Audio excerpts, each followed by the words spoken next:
Assalamualaikum teman-teman, kami dari kelompok 4, kelas 3A, Fakultas Kesehatan Masyarakat Universitas Muhammadiyah Semarang, akan menyampaikan diskusi kami mengenai mineral mikro.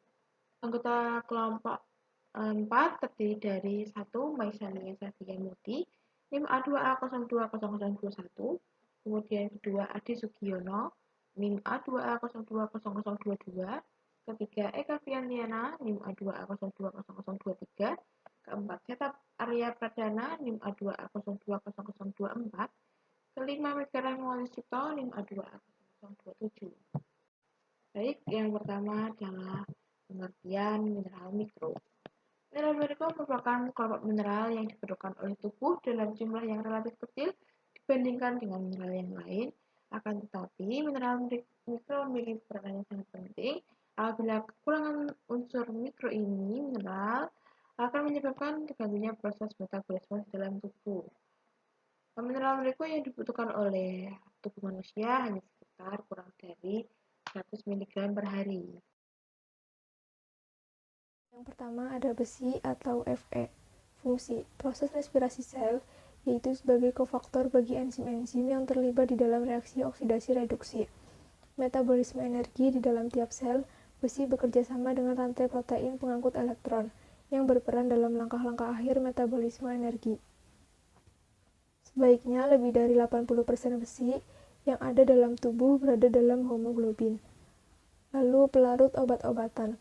Obat-obatan tidak larut air oleh enzim mengandung besi dapat dilarutkan sehingga dapat dikeluarkan dari tubuh. Lalu meningkatkan kemampuan belajar.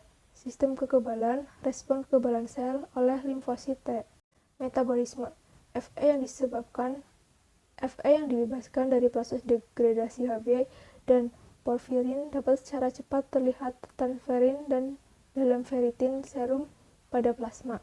Transferin mengangkut Fe kembali ke sumsum tulang untuk mensintesisi Hb kembali atau di mana saja dibutuhkan. Ferritin serum secara cepat diambil oleh hati dan mungkin oleh sel-sel lain. Besi ferritin interselular juga dimobilisasi untuk diangkut ke sumsum tulang untuk mobilisasi tersebut.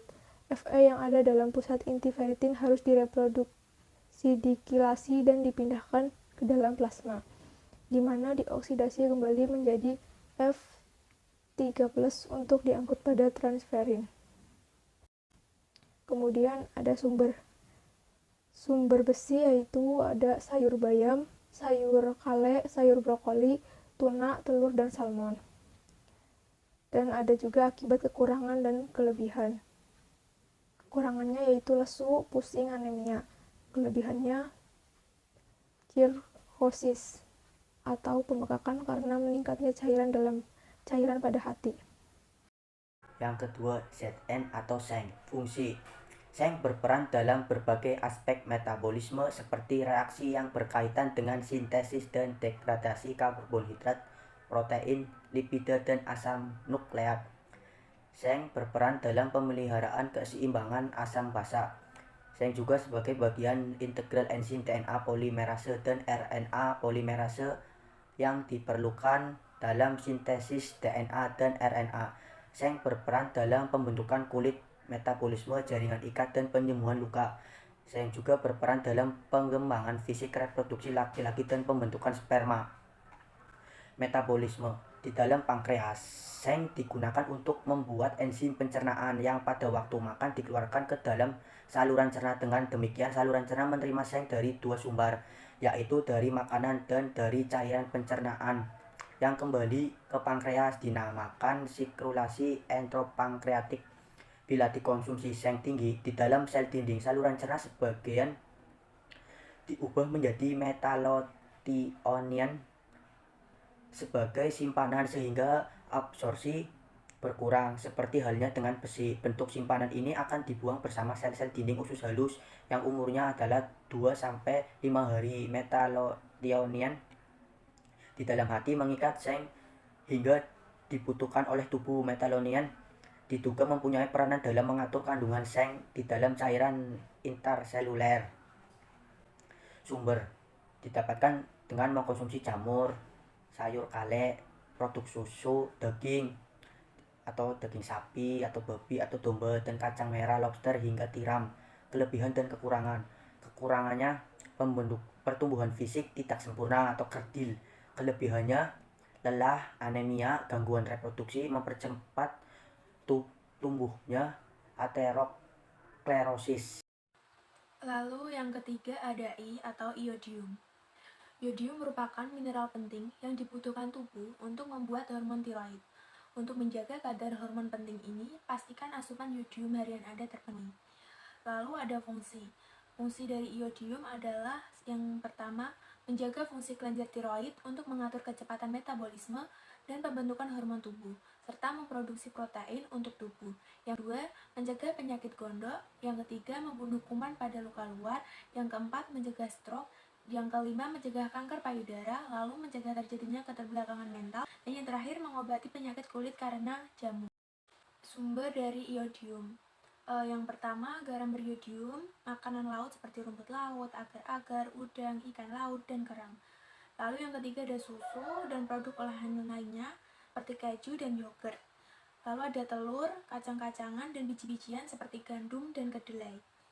Akibat yang ditimbulkan apabila kelebihan dan kekurangan iodium. Yang pertama ada kekurangan.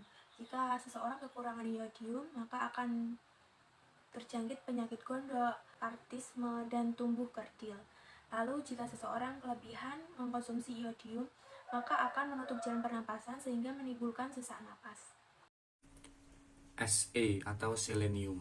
Selenium merupakan mineral penting yang terkandung dalam makanan dan tersedia pula dalam bentuk suplemen. A.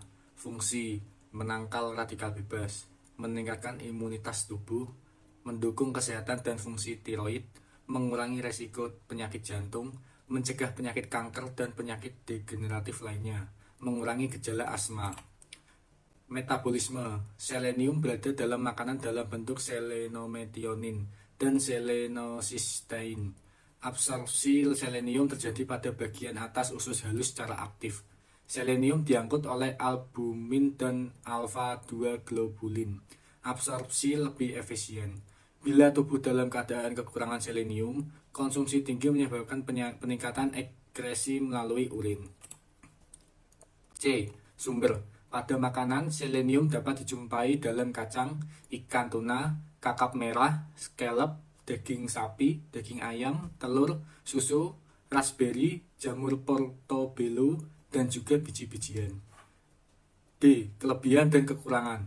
Kelebihan: diare, bau mulut atau napas tak sedap, tubuh letih dan lesu, kaku, pecah-pecah, rambut rontok, sakit kepala, gigi goyang.